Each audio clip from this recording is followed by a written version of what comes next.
Hi everyone, my name is Hannah Cartwright and I am an immigration attorney here in Indiana, proudly, and I'm also a member of the Midwest Immigration Bond Fund Coalition, and I'm here today to tell you a Fianza Friday story. For those of you who have been following us either on Facebook or Twitter or on our blog, on our website, you know that every Friday we try to tell a story that shines a light on the immigration detention system and explain why, as a part of the long-term fight to abolish the immigration detention system, that we need to have a bond fund like others areas of the country do for residents of the Midwest to make sure that they don't have to remain detained when they are in the custody of Immigration and Customs Enforcement, or what we call ICE. So today, I thought I'd share a little bit of the story about how we got this project to begin in the first place, which for me is also very much wrapped in to the story of lockdown during this COVID time. So I know so many of us are reflecting on this last year of quarantine, of lockdown, of all of the changes that COVID has brought, all the loss, all of the fear that our communities and our world have experienced. But I think it's also been a time of some really interesting collaborations and organizing, and really for this project, the entire project has really come together during COVID. So this is that story. So I've got my tea here, I've got cozy blanket, because, working from home. So we'll just launch right into it.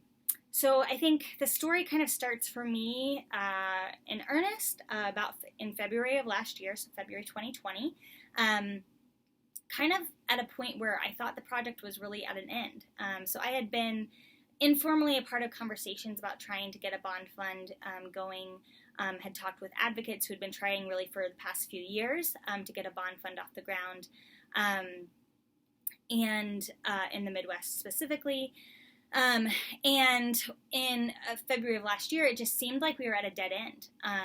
For those of you who are organizers out there, don't think bad of me. I know now that there are so many projects that come together after so many, ups and downs and ups and downs. But I had really thought that we had reached a dead end that meant that this was never going to happen, or at least not going to happen for many years. And so I was feeling, I think, particularly discouraged because I knew from my experience working with clients and, working with immigrant communities in the Midwest that this was a really huge need.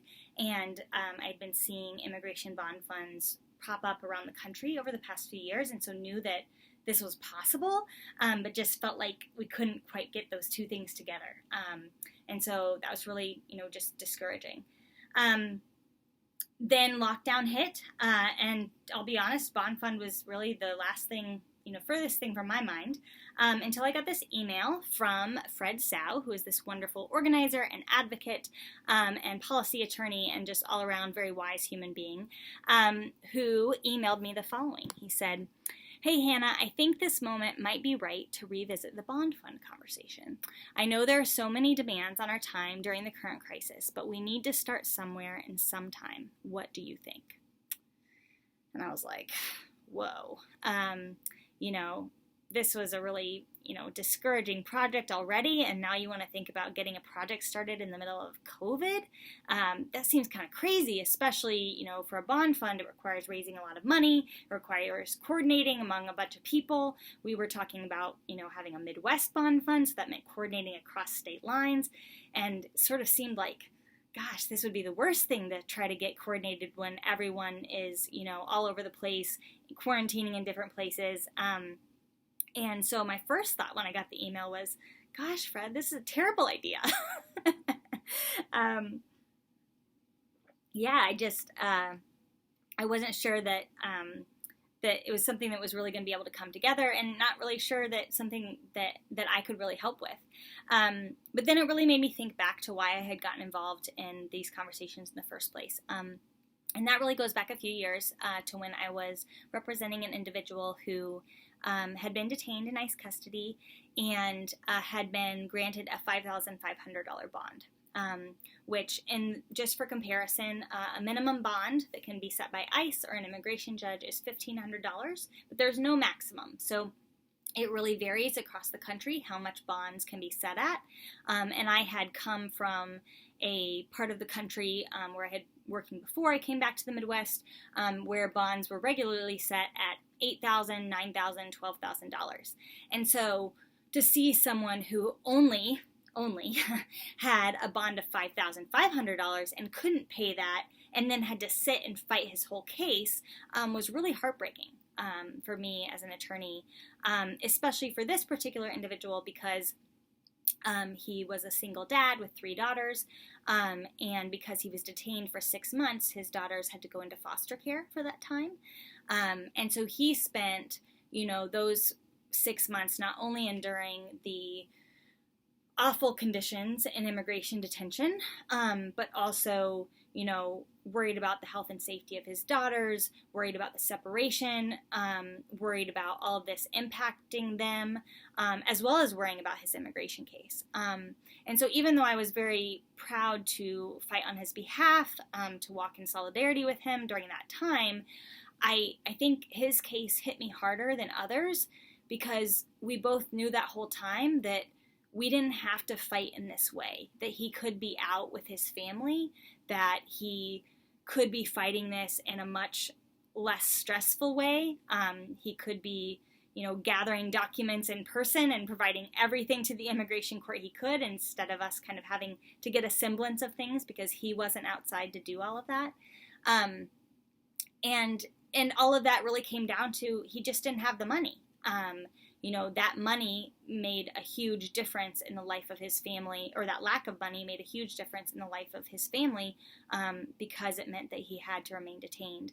And he was just unfortunate enough to come from a rural area where there was not anyone who could, launch a GoFundMe and, raise the $5,000 in a couple weeks or a couple days. There wasn't a, church or synagogue or mosque or faith community that could support him in raising the money. There also wasn't a bond fund in the area. So where, if he had been living in some other part of the country where there was a bond fund, he might have been able to have that bond paid, and then have not, sat in detention for that whole time. So just really, I think the heartbreak, the injustice, the acute nature of that family separation, especially getting so close with that family, really impacted me. And so when I got Fred's email last March, I thought about that client, I thought about that family, and I said to myself, Hannah, Fred is completely right. We have to start sometime. We have to start somewhere. And who knows, maybe this time in COVID will actually be the perfect time to try to get people together. And so we have to try it. So that's what we did. So by May, Fred and I and 6 other amazingly committed folks from Wisconsin, Illinois, and Indiana got together at kind of a digital table, classic Zoom, of course, and we committed to start the Midwest Immigration Bond Fund Coalition and decided that we would try to start launching fundraising before the November 2020 election with the goal of launching a bond fund in 2021. And so we got started, and somehow, amidst COVID, we made each of those things happen. I'm so grateful that we had such a committed group of those initial 8 people, which has now grown to a board of 14 individuals. We also have a great group of ambassadors who tell stories and help with this campaign to help support this coalition and this bond fund.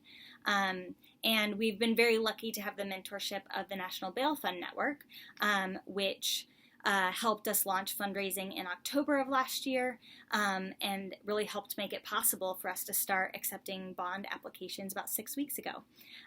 So it's really exciting now, a year later, to be back in another March. And even though I'm, talking to you from my working from home office, and even though, there's still so much fear and loss and just awfulness of COVID, that there has also been this rich collaboration and growing commitment around making sure this bond fund happens, and that that we as a region, as communities collaborating together, make sure that the experience of that client doesn't happen again.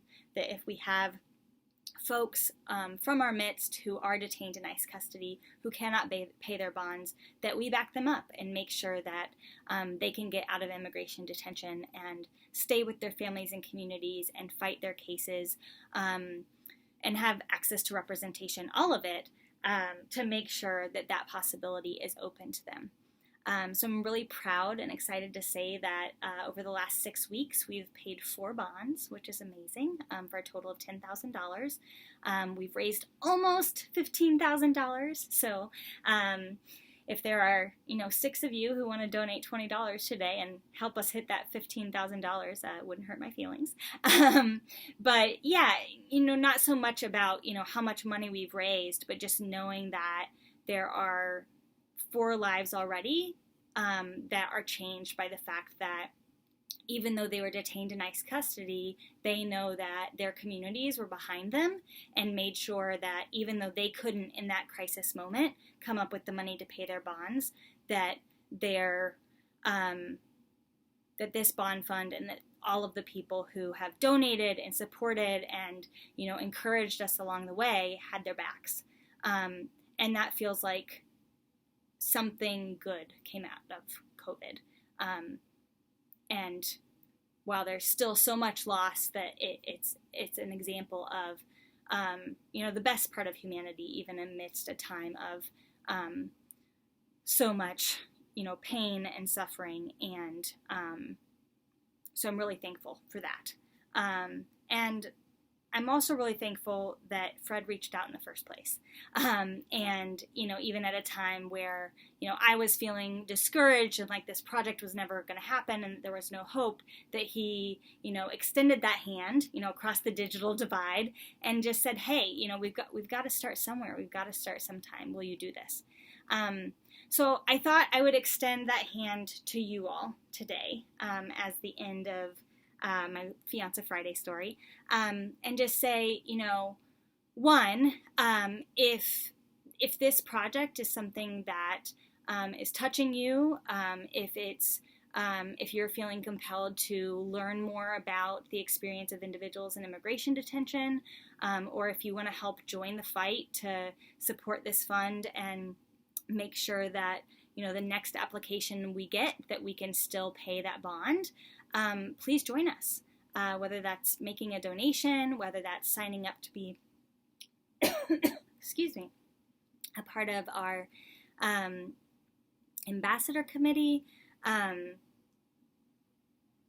whether that's just hitting the follow button on Twitter or liking us on Facebook so that you continue to hear these stories and learn a little bit more about this system and how it's impacting individuals and communities. Please do that. But also, I guess I'd like to say, if there's something that some need that you've been wanting to help meet, or some project out there that you really think needs to happen,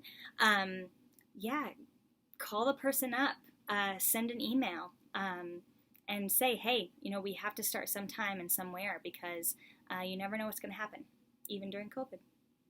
Thanks, guys.